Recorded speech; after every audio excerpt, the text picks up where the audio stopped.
ভুলবশত শাহরুখের অফিসে হাজির জ্যাকুলিন। সবাইকে গল্পকথা ইউটিউব চ্যানেলে স্বাগতম।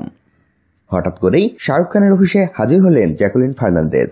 কিং খানের অফিসে শ্রীলঙ্কান বিউটিকে দেখার সঙ্গে সঙ্গেই তাকে ক্যামেরাবন্দি করেন পাপারাজ্জিরা। শাহরুখের অফিস থেকে বেরোতে গিয়ে যখন ক্যামেরাবন্দি হন জ্যাকি, সেই সময় তিনি বলেন ভুলবশত সেখানে হাজির হয়েছেন তিনি। সেই সঙ্গে জোরে হেসে ওঠেন তিনি।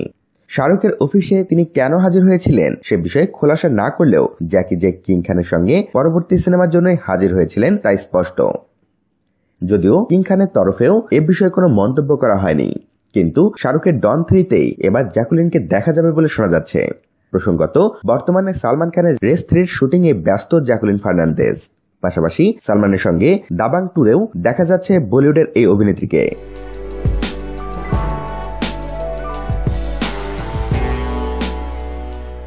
আমাদের গল্পকথা ইউটিউব চ্যানেলের ভিডিওগুলো যদি আপনাদের ভালো লেগে থাকে তবে সাবস্ক্রাইব করুন এবং বেল বাটনে চাপ দিন। ধন্যবাদ।